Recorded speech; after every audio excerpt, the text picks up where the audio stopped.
अस्सलाम वालेकुम ख़ातिन हज़रात, मैं हूँ इसरार अहमद कसाना। और आज का जो प्रोग्राम है हस्बे मामूल हमारा जो स्पॉटलाइट ऑन इंडिया होता है, एयर मार्शल कपिल काक साहब के साथ, उनके साथ ही आज गुफ्तगू करेंगे। लेकिन आपको पता है कि जो इश्यूज चल रहे हैं वहाँ पे वो बड़े ही इंपॉर्टेंट चल रहे हैं। आपको पता ही है, पिछले हफ्ते बाबरी मस्जिद का वर्डिक्ट आया और उसमें हमने देखा कि बहुत सारे जो लोग एक्यूज थे उनको बरी कर दिया गया बाइज्जत तौर पर। और उसके बाद फिर हमने देखा कि हाथरस का एक वाकया हुआ यूपी में, जिसको हाथरस हॉरर कहा जा रहा है। और उसमें बहुत सारी जो चीज़ें हैं वो सामने आई हैं, और जिस तरीके से गवर्नमेंट वहाँ पे रिएक्ट कर रही है, उससे लोग ये कह रहे हैं कि ये गवर्नमेंट की कॉम्प्लिसिटी भी हो सकती है। गवर्नमेंट उस तरह रिएक्ट नहीं कर पा रही जिस तरह के लोग चाहते थे। एक किस्म का डिनायल नज़र आ रहा है गवर्नमेंट के जरिए। और आपको पता है कि 2019 में ही 33,000 इस तरह के जो केसेस हैं वो रिपोर्ट हुए थे। उससे पहले 2018 में भी तकरीबन 33,000 समथिंग वो भी हुए थे। और ये एक पैटर्न चला आ रहा है इंडिया में, जो कि ये भी हो रहा है, ये हर जगह पे होता है। लेकिन बात ये है कि उसके ऊपर रिस्पॉन्ड कैसे करती है गवर्नमेंट, ये सबसे बड़ा इंपॉर्टेंट इशू होता है जिसको हमें देखना पड़ेगा। इसके साथ साथ जो प्रेसिडेंशियल डिबेट हुई हैं उनको, फर्स्ट जो डिबेट हुई है उसको इंडिया में कैसा देखा गया है, इसका भी आज तजिया करने की कोशिश करेंगे। और फिर जसवंत सिंह साहब जो हैं, वो बहुत बड़ा लीडर इंडिया के जो थे, वो उनकी डेथ हुई है। वो इक्वली पॉपुलर थे इंडिया में भी और पाकिस्तान में भी, तो उनका भी जरा देखेंगे कि एयर मार्शल साहब की नज़र में उनका क्या मकाम है। तो here comes air marshal Kapil काक साहब। Good morning sir. मॉर्निंग हजूर, प्लेजर कैसे हैं टू जी बी आप, विद ठीक यू। ठाक हैं? भाई जी बिल्कुल ठीक ठाक है। अच्छा, सबसे पहले मेरा ख्याल है कि हम, अ, अगर आप इजाजत दें तो बाबरी मस्जिद को हम थोड़ा सा आगे ले जाते हैं। पहले हम बात कर लेते हैं जो कि करंट इशू है इस वक्त सबसे ज्यादा, जिसके ऊपर लोगों का कंसर्न है, और वो है यूपी में हाथरस का जो वाकया हुआ है। इरमाशी साहब, किस तरह इसको आप ले रहे हैं और किस तरह गवर्नमेंट इसको जस्टिफाई कर सकती है? देखिए, ये तो आपने अल्फाज जो इस्तेमाल किए हैं बहुत ही उचित हैं, बहुत ही अप्रोप्रिएट हैं कि ये हॉरर है, इसमें कोई शक नहीं है। मगर जैसे आप ही ने खुद ही कहा है कि जैसे आपने आंकड़े दिए हैं, थोड़ा-सा उस पे मैं लाइट डालना चाहता हूँ कि जी एक तो कास्ट सिस्टम जो हिंदुस्तान में पिछले 5,000 सालों से चलता आ रहा है, उसकी कुछ अभी भी सारे मुल्क में बरकरार हैं, जो कुछ भी इम्पल्सेस हैं। तो जी हम देखते हैं कि ये सितंबर 14 को जो ये रेप हुआ है, अस्मत परी, अगर मेरे ख्याल में उर्दू जी जी लफ्ज़ है, जी। तो सही। इसपे एक दलित लड़की को, 19 साल की लड़की को अ, उसके खिलाफ अस्मत परी की गई और वो ठाकुरों ने की थी। ठाकुर मतलब अपर कास्ट है। तो ये तो कॉमन है सारे हिंदुस्तान में, मगर ये सबकॉन्टिनेंट में भी इसकी काफ़ी काफ़ी एक तरीके की कंटिन्यूएशन चल रही है। हिंदुस्तान के नेशनल क्राइम रिकॉर्ड्स ब्यूरो ने 2019 में कहा है कि 3,366 केसेस हैं जो कि अस्मत बरी के हिंदुस्तान में रहे हैं। तो अगर हम बॉर्डर और एलओसी के उस पार चलें, तो पाकिस्तान में भी जो स्टैटिस्टिक्स वहाँ से आई हैं, जून 2013 से फ़रवरी 15 2020 तक 4,960 केसेस हैं अस्मत परी के, जी जिसमें 6,632 लोगों को अरेस्ट किया गया है और सिर्फ 2019 को एक तरीके से कन्विक्ट किया गया है। वैसा जी ही हमारे यहाँ भी हाल है। मतलब इस मामलों में हम पाकिस्तान के बिल्कुल साथ हैं। अगर आप प्रोपोर्शन टू पॉपुलेशन है, इस पे एक फैक्टर जो है आपके नाज़रीन को ये कहना चाहता हूँ, जैसे मैं उर्दू लफ्ज़ मुझे आता नहीं है मेरे दिमाग में, मिसोजिनी फैक्टर। जी वो जी सबकॉन्टिनेंट में जो औरतों को, इस्लाम में तो औरतों को बहुत इज़्ज़त दी जाती है। जी। मगर हम देखें हिंदुस्तान में औरतें तो हमारी गॉडेसेस हैं। हम्म। मगर फिर भी औरतों के साथ जो बर्ताव हो रहा है, इस वक़्त भी हाँ जी। मॉडर्न न्यू एज इंडिया वो बहुत ही एक तरीके से खराब बर्ताव होता है। और अच्छा है कि आपने योगी आदित्यनाथ जो मुख्यमंत्री हैं हाँ जी। यूपी की, उसकी तस्वीर दिखाई है।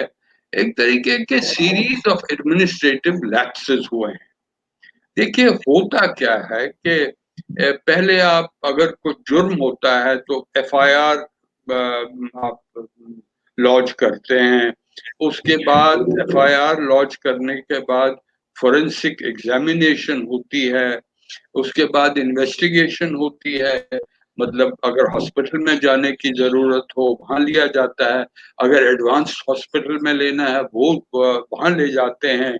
तो एविडेंस जो है उसको गैदर करना है। मगर जो हाथरस हॉरर में दिखा हमें, जी और वो भी जब मैं आपसे बात कर रहा हूँ 2-3 दिन पहले इसी यूपी में बलरामपुर में भी ऐसा ही एक जी, हादसा बलरामपुर में भी हुआ। हाँ जी। हुआ। जी। तो और वो मुसलमानों ने मतलब किया। और वो मुसलमानों ने जी किया। वो जी मुसलमानों ने किया। जी जी। तो वो नहीं, वो मैं उन मामलों में जाता नहीं हूँ। मतलब हिंदुस्तान की प्रॉब्लम है, हिंदुस्तान ही संभालेगा। मतलब हाँ। ये है कि जो अस्मद बरी है वो बरकरार है। उसके खिलाफ एक तो पहले आप साइकोलॉजिकल लेवल पे लोगों को सेंसिटाइज कीजिए। स्कूलों में, प्राइमरी स्कूलों में आपको कैसे एक लड़की को इज्जत करना है। अब जब ठीक बात। उनको वहां सिखाएंगे, जब वो बड़े होंगे तो उनका बर्ताव उसी हिसाब से होगा। वो तो सोसाइटी लेवल में भी, सिविल सोसाइटी को वो मतलब बर्ताव कैसा है, सिनेमा हॉल में जाते हैं आप सीटी नहीं बजाते हैं, आप छेड़ते नहीं है लड़कियों को, वैसे पाकिस्तान में हूँ या हिंदुस्तान में हूँ। तो जी बिल्कुल। इस तरीके से देखें तो बहुत ही खामियां दिखी हैं। प्रोटेस्ट तो आपको याद होगा पाकिस्तान में भी एक खातून जो अपने 3 बच्चों के साथ गाड़ी में रात को जी जी निकली, जी। उसकी वजह तो पता नहीं लगी। मगर जब उनके खिलाफ कुछ ऐसा हुआ तो वहां पे चीफ जो पुलिस पुलिस ऑफिसर हैं, ऑफिसर। हाँ। जो कि इमरान साहब के खुद के बहुत ही करीब दोस्त हैं, वो उनको वहां पे अपॉइंट किया है। वो क्या कहते हैं? हम्म, मिसोजिनी। वो हाँ। कहते हैं ये रात को, इतनी रात में कार चला रही है, हम्म, मॉडर्न औरत है, तो हाँ। उसको शाम को 7 बजे के बाद घर से बाहर जाने के लिए किससे इजाजत लेनी होगी? हम्म, तो मतलब वहां है ये, यहाँ भी है। यहाँ पे ये भी हुआ है कि विलेज को बैरिकेड किया गया, उसकी हाँ जी। क्रिमेशन बिना किसी फैमिली मेंबर की मौजूदगी में किया गया। मतलब एक खुफिया तरीके से ये सब काम किया गया। हम्म, मीडिया को लाया नहीं गया। और मीडिया को इजाजत नहीं दी। ऑपोजिशन लीडर जाने की कोशिश की, उनको मैन हैंडल किया गया, वो हाँ। राहुल गांधी हो या प्रियंका गांधी वड्रा हो। तो मैं आखिर में ये कहना चाहता हूं कि जब तक सब कॉन्टिनेंट में, सारे मुल्कों में, मैं हमेशा सब कॉन्टिनेंट को लाता हूँ, ये कॉमन एरियाज है। बिल्कुल हाँ, बिल्कुल। कुछ मुल्क में ज्यादा अस्मत बरी के आंकड़े आते हैं, कुछ हम्म, मुल्कों में कम है। मगर ये कॉमन्स हैं, ये हमारे सब कॉन्टिनेंटल कॉमन्स हैं।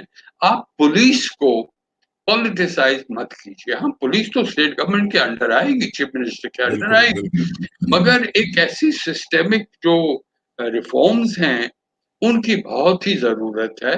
क्योंकि पुलिस का क्या है, वो पुलिस जानती है सरकार को इसमें क्या उसकी रिस्पॉन्स होगी, हमने क्या करना है। क्या वो खातून वो दलित है या ब्राह्मण है? तो अगर हाँ। ब्राह्मण है तो उनको पता है या अपर कास्ट की है तो सरकार इस पे काफी एक कठोर कार्रवाई करेगी। अगर दलित लड़की है, उनको जानना है कि इसको तो हम लूजली हैंडल कर सकते हाँ। हैं। हाँ। और अच्छी बात हुई है कि इस पे कोर्ट की एक बड़ी अच्छी बुनियादी तरीके से एक इंटरवेंशन हुई है।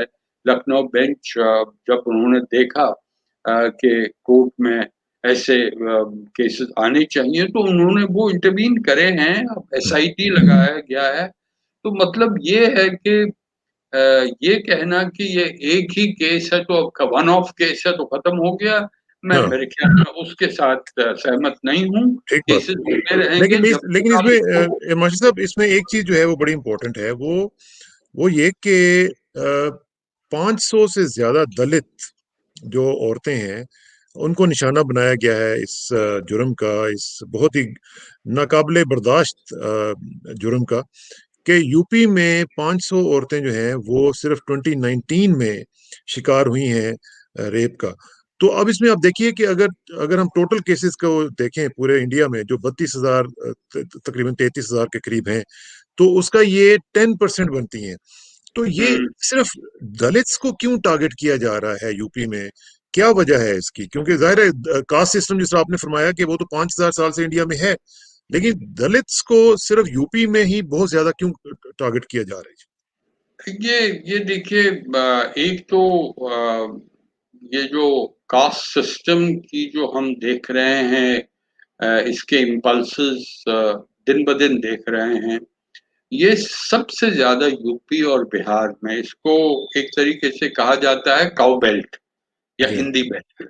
जी जी। कास्ट सिस्टम तो बाकी हिंदुस्तान में भी है, मगर हम्म, इन दोनों स्टेटों में जो आप एक तरीके से टैंजिबल्स देखते हैं, हम्म, पैल्पेबल जो इंसिडेंट्स होते हैं, और ये भी है कि कुछ इतने सारे गांव हैं, और गांव में भी क्या होता है कि ये परंपरा रही है, ट्रेडिशन रही है कि अपर कास्ट हमेशा टारगेट करते हैं दलित हाँ खातूनों को।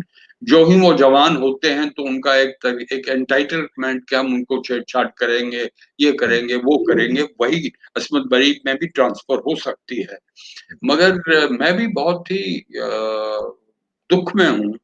हाँ क्या वजह है कि हमारी सरकार यूपी में खासकर ये कदम उठा नहीं रही है, सेंसिटाइज नहीं कर रही है। कम से कम एडमिनिस्ट्रेशन को तो कम वार्निंग्स दे दीजिएगा, एडमिनिस्ट्रेटिव एक्शंस ले दीजिएगा, क्योंकि जो आपने 500 की बात की है, वो अगले साल 1000 बन सकती है, 2 बन साल के सकते बाद हैं। 2000 बन सकती है। ठीक और बात है। वो भी उस वक़्त जबकि एक तरीके का आधुनिकीकरण, मॉडर्नाइज़ेशन सोसाइटी का हो रहा है।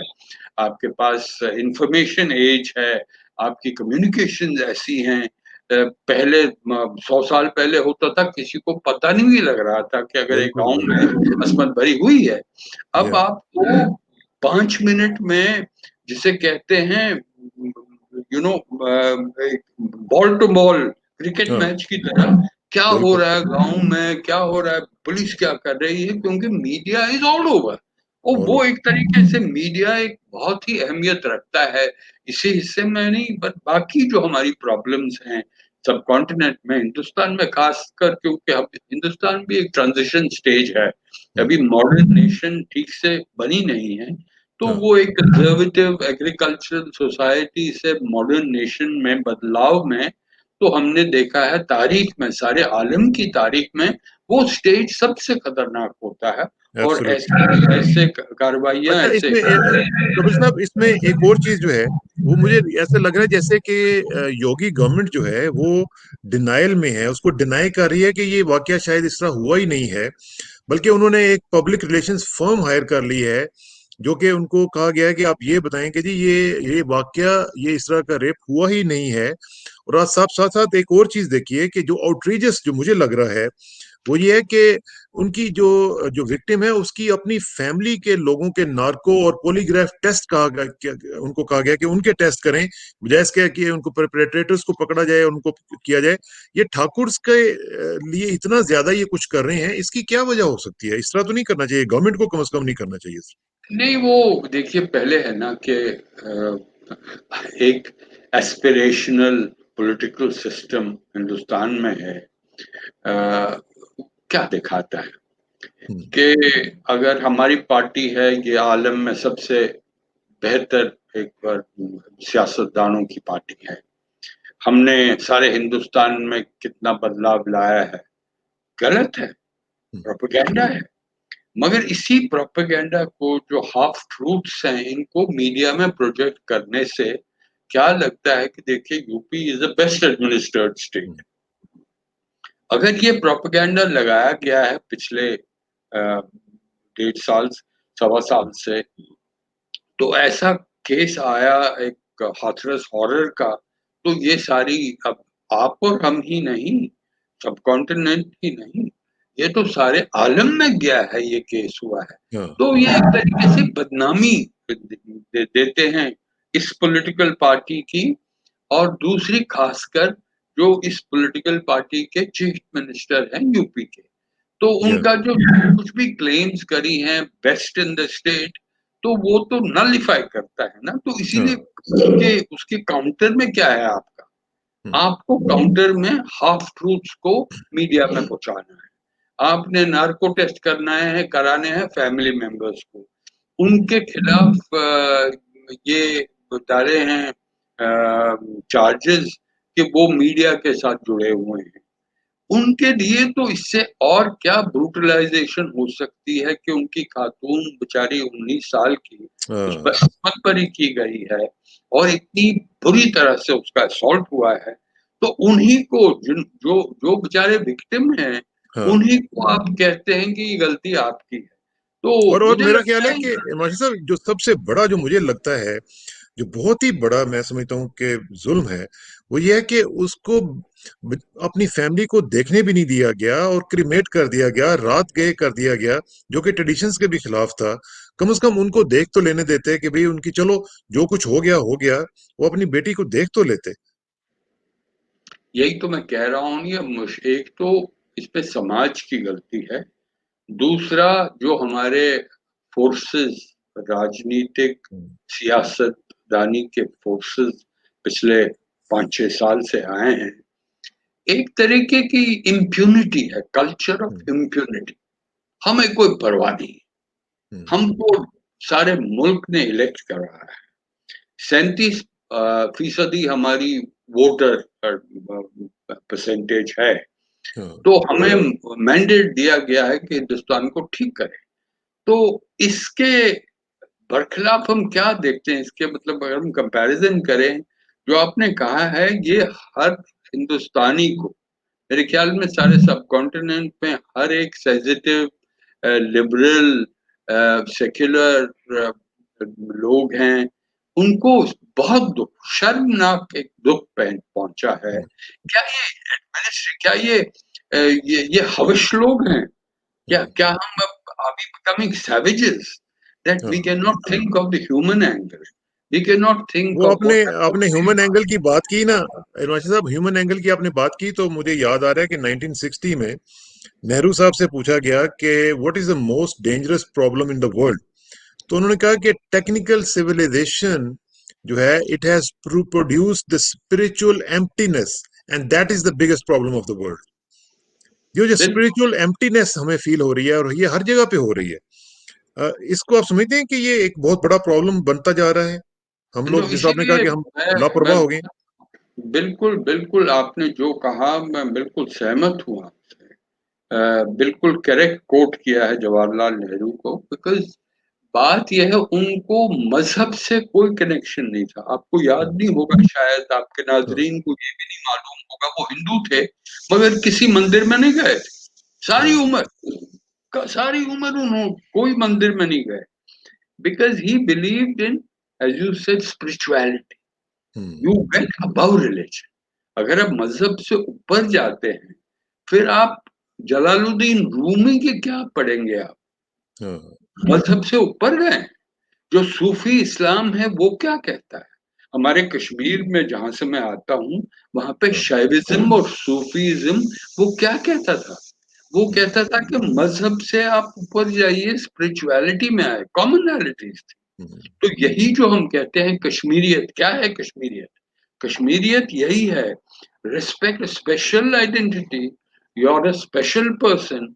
आप हर एक श्राइन की इज्जत करते हैं, आपकी जो नॉलेज और थिंकिंग है, it is inclusive of all elements of society, और हम्म, आपकी creativity is nothing more than spirituality which is inside, deep inside you.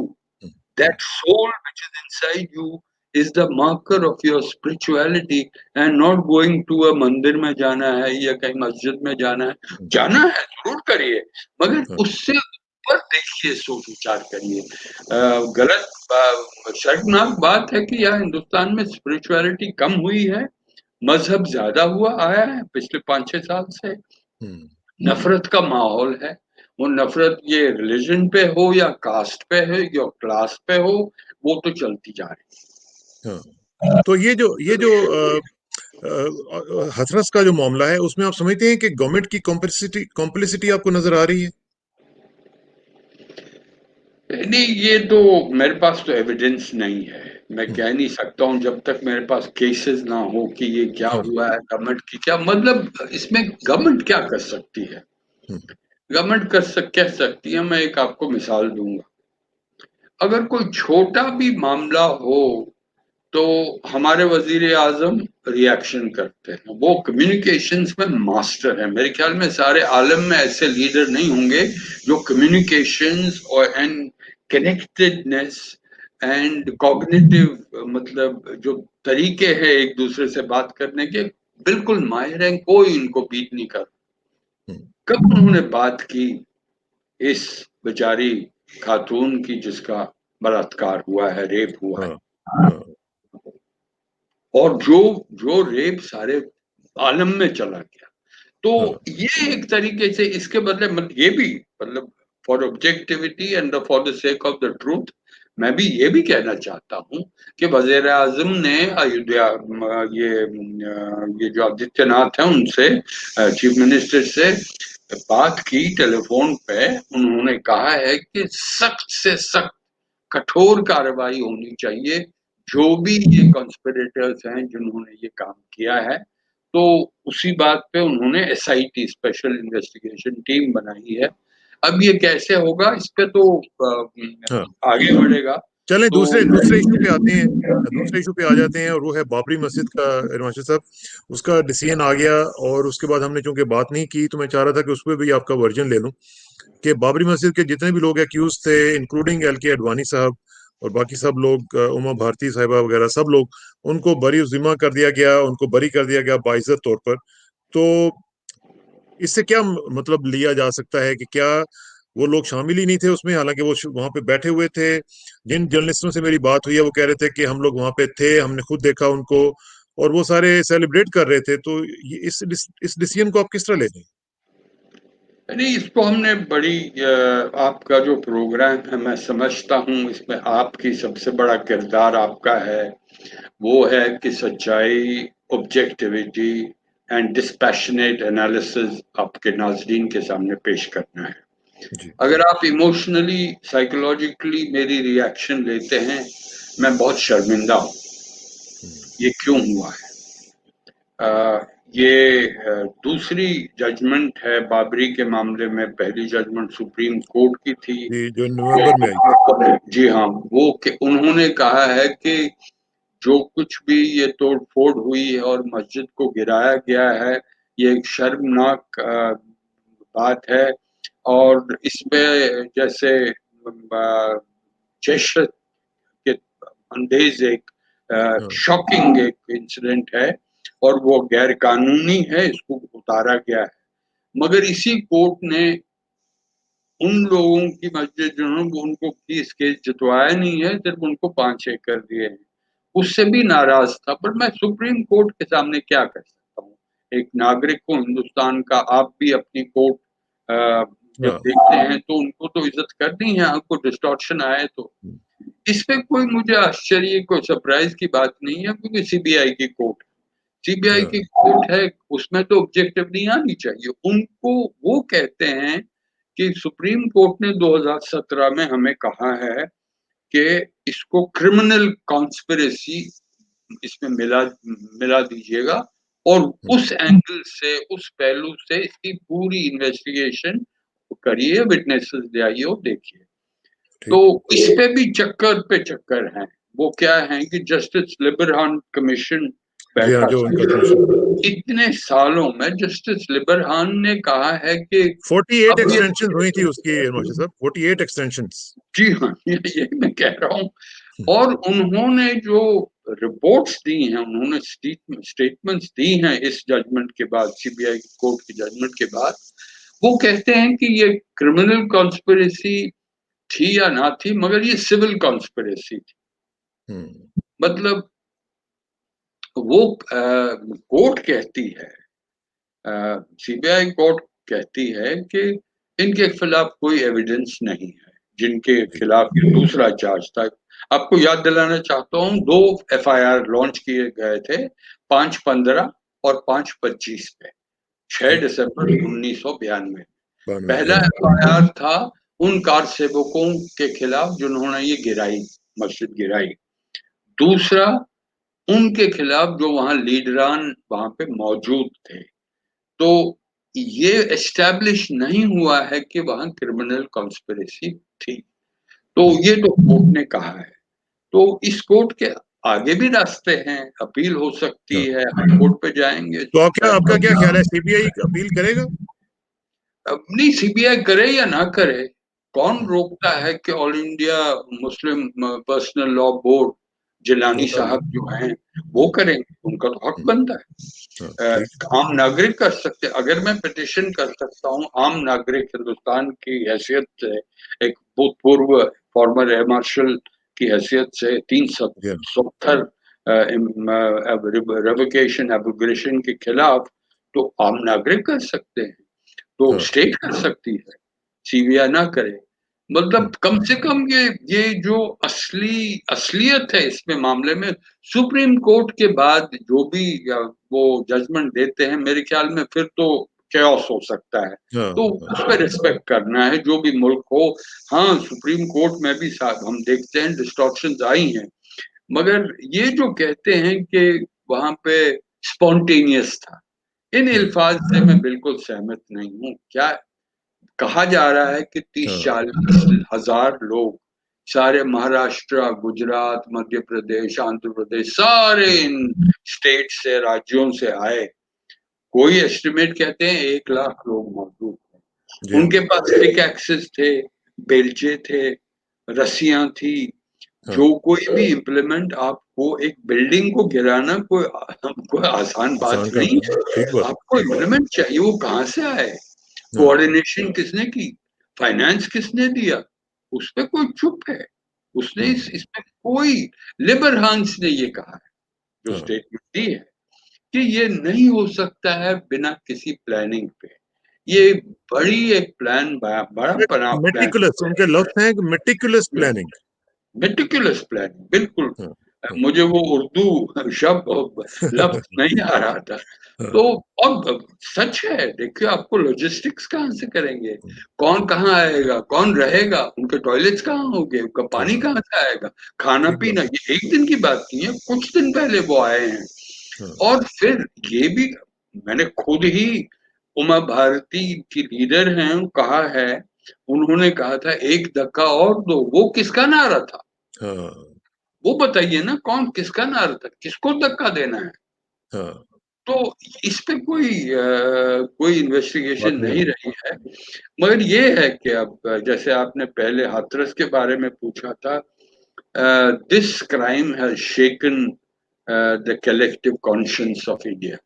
हुँ, और अब वो जो आइडिया ऑफ इंडिया था, जो हम जी। सुना करते थे, द आइडिया ऑफ इंडिया, उसको आप समझते हैं कि काफ़ी डैमेज हुआ है इस हवाले से? अब हाल ही में जो कुछ भी खासकर पिछले साल से, मैं हाँ, उसकी शुरुआत 5 अगस्त 2019 से करता हूँ। उससे पहले, उसके पहले भी आप जानते होंगे कि वो सिटीज़नशिप अमेंडमेंट जी एक्ट, हाँ, एनआरसी, एनआरसी और इतनी सीएए। जल्दबाज़ी, हुँ, ट्रिपल तलाक की इतनी जल्दबाज़ी, उसके बाद 370 हटाना। तो एक तरीके से इस जल्दबाज़ी है, जो आइडियोलॉजिकल जल्दबाज़ी है, हाँ इस जी, पे हिंदुस्तान में एक काफ़ी टर्बुलेंस आई है। हुँ, और वो हिंदुस्तान अफ़ोर्ड नहीं कर सकता, क्योंकि इसके साथ-साथ ही पैंडेमिक भी आया है। तो हाँ, जब आप इस वक़्त देते हैं, ये अभी हम पैंडेमिक सँभाल ही रहे थे, तो फिर चीन की तरफ से टेंशन आया प्रॉब्लम है, हाँ, पूर्वी मशरक़ी जी हाँ, लद्दाख लद्दाख में। तो लद्दाख, अभी भी जारी है, अभी भी चल रहा, हाँ, अगली हाँ, मंडे को मिलिट्री लेवल टॉक्स होंगे। हाँ ये जी, डिटेल्स क्यों दे रहा हूँ? क्योंकि एक तो सीबीआई का जो है, उसके माथे पे, उसके चेहरे पे एक काला-सा एक दाग लगा है, कि वो जैसे पहले कहते थे CBI is a caged parrot, वो हाँ, अभी भी केज्ड पैरट है। नंबर दूसरी बात है कि ये अब प्रस्ताव लाए जा रहे हैं कि सीबीआई को लिबरेट करना चाहिए सरकार से, क्योंकि अगर हिंदुस्तान में chief election commission of India, RTI जो है, right to information, controller and auditor general हों, हाँ तो जी। ये अगर ये संस्थाएं, इंस्टीट्यूशंस अगर इंडिपेंडेंट ऑफ गवर्नमेंट हो, तो सीबीआई जो हमारी प्रीमियर इन्वेस्टिगेशन है, एजेंसी है, उसको क्यों नहीं इंडिपेंडेंट रख सकते हैं। ठीक बात। एक और सवाल जिसका मैंने जवाब आपको नहीं दिया वो ये है कि जो मेजॉरिटेरियन सेंटिमेंट सारे हिंदुस्तान में हम देख रहे हैं कुछ सालों से, हम्म, वो वो एम्बोल्डन हो सकते हैं। और हाँ अखबारों में आप तो हिंदुस्तान की मीडिया बड़ी बारीकी से देखते हैं। अब बात की जा रही है काशी और मथुरा में भी ऐसे जी ही हाँ। जी हाँ जी। हादसे ना हो। तो ये मेरे ख्याल में सरकार को ये बात एम्ब्रेस करनी चाहिए कि इसको आगे और ऐसे काशी मथुरा जैसे हादसे ना हो, प्रिवेंटिव ना हो मेजर्स भी लेने चाहिए। अगर वो नहीं लेंगे तो पोलराइजेशन, पॉलिटिकल डिवाइड और जो नफरत के इम्पल्सेस हैं वो बढ़ते जाएंगे, इरोजन होगा रूल ऑफ लॉ। सबसे हाँ। जो कानून जो है, जब तक आप कानून को रिस्पेक्ट नहीं करते हैं और कानून की हुक्मरानी वो नहीं होगी, तो हम्म, मैं समझता हूँ कि अ, हिंदुस्तान को आगे बढ़ने में बहुत ही मुश्किलें समस्या हो। आएंगी। ठीक और ठीक। जैसे मैंने कहा था कि जो हमारा क्रिमिनल जस्टिस सिस्टम है, हाँ जी।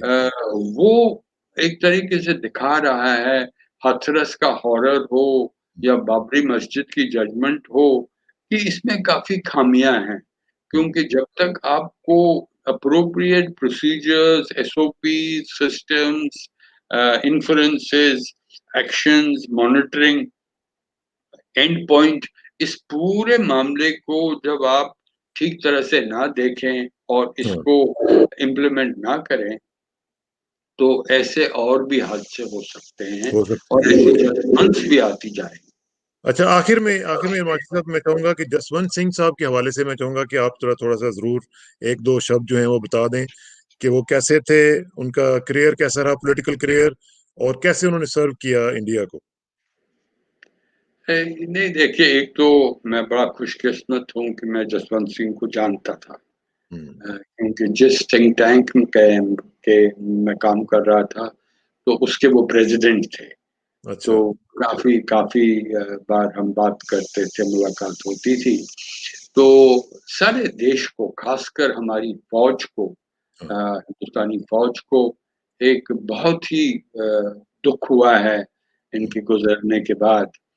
काफी साल से वो बीमार रहे हैं, गिर गए थे बाथरूम में घर में। उसके हम्म, बाद एक तरीके की कोमाटोज सिचुएशन, सूरत हाल में रहे हैं।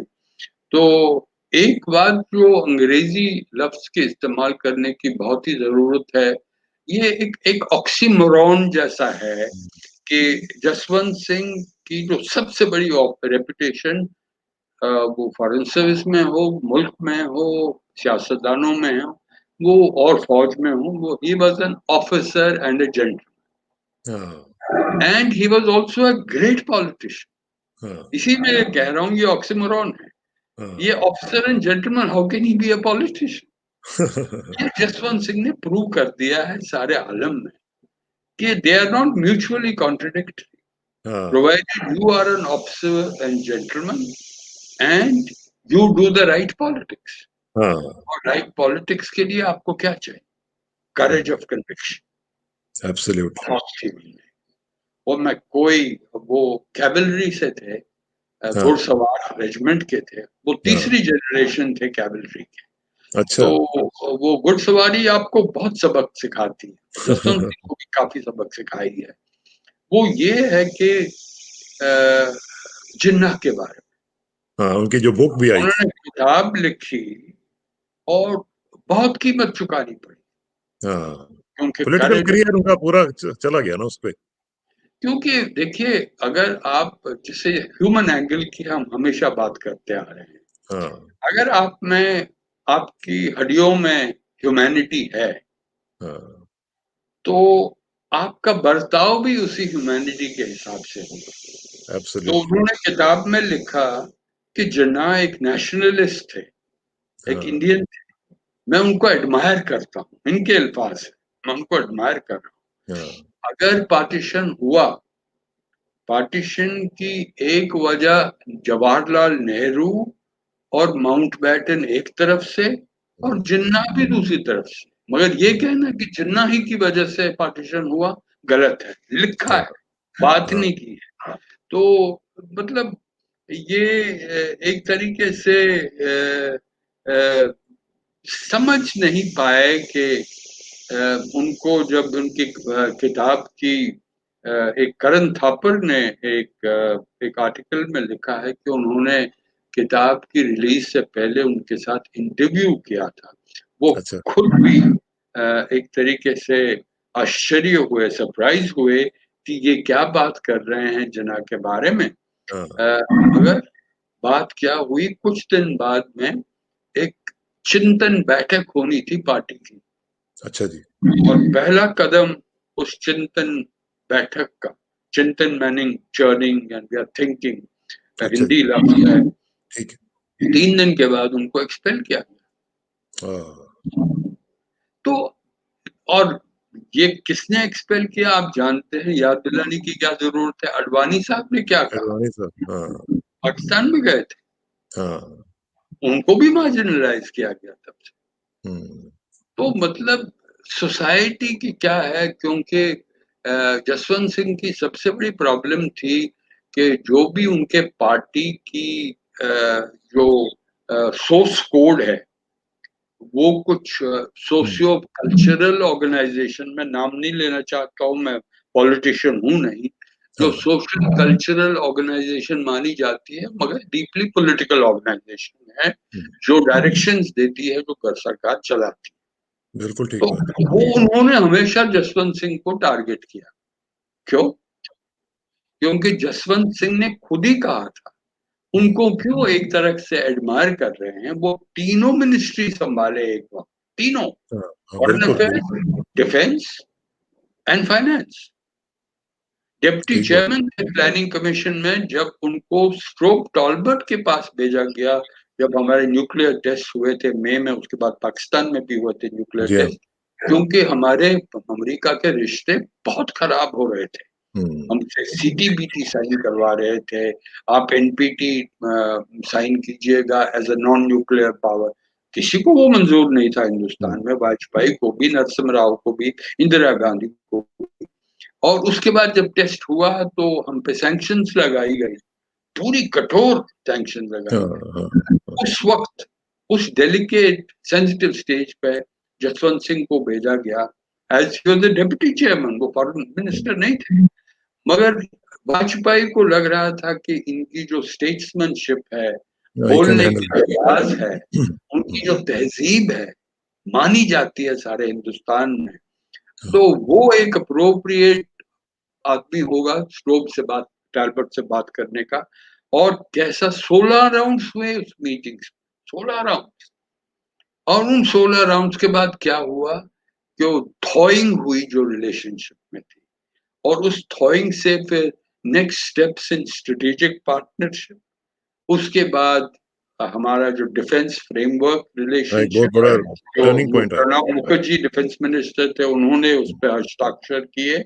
और उसके बाद next steps in strategic partnership, वो अंतरिक्ष में हो बहुत गई बड़ा है। रोल है उनका। मैं तो समझता हूँ कि उस तरह मैं के जो लोग समझता हैं हूँ उनको जी, आजकल हम देख रहे हैं कि उस तरह नहीं ऑन किया जा रहा जिस तरह कि किया जाना चाहिए। दूसरा देखे ना, नेहरू साहब के बारे में मैं फील करता हूँ जैसे कि कंप्लीट डिमोनाइजेशन उनके बारे में हो रही है। इसी तरह जो जसवंत सिंह जैसे लोग जो हैं वो अब चले तो गए लेकिन अपनी एक लेगेसी छोड़ के गए हैं, लेकिन उनको ऑन नहीं किया जा रहा। मेरा ख्याल है कि ये बड़ा एक कमी फील हो रही है आजकल के भारत में। और आप जैसे लोग जो हैं वो इस चीज को फील करते हैं। मैं समझता हूँ कि ये बड़ी नेमत है, ब्लेसिंग है कि आप जैसे लोग अभी हैं और बोल भी रहे हैं और अपना एक रोल भी प्ले कर रहे हैं। मास्टर साहब, आपका बहुत बहुत शुक्रिया। और आज हमने मुख्तलिफ चीजों के बारे में की है बात। हम इंशाल्लाह ये जो दिल की बातें हैं ना कि किसी तरीके से ह्यूमनिज्म लोगों में पैदा हो, लोग सेंसिटिविटी का शिकार हो, थोड़ा सा देखें कि भाई एक दूसरे के क्या वैल्यूज हैं, एक दूसरे के क्या मामलात हैं, उनको देखा जाए और परखा जाए। तो इसी तरह दोनों ममालिक के, पाकिस्तान और भारत के दरमियान भी ताल्लुकात को ठीक किया जाए। तो ये बहुत जरूरी है जी, आप जैसे लोगों का रोल जो है वो बहुत इंपॉर्टेंट है। बहुत मैं भी शुक्रिया। सहमत हूँ आपके साथ। हिंदुस्तान और पाकिस्तान के रिश्ते अगर वो नहीं संभलते हैं तो हमारी मुश्किल जो कश्मीर में है वो भी बहुत बढ़ती जाएगी। मेरे ख्याल बिल्कुल में ठीक। ऐसे आगे कदम उठाने के इनिशिएटिव दोनों साइड से करने की बहुत ही ज़रूरत है इस मौके पे। इस पे हम काम करते रहेंगे सर। आपका बहुत बहुत शुक्रिया। Thank you very much. और सी यू इंशाल्लाह next week sir. Thank you very thank much. You very much, thank you very much. बहुत ही शुक्रिया आपको। Thank you sir.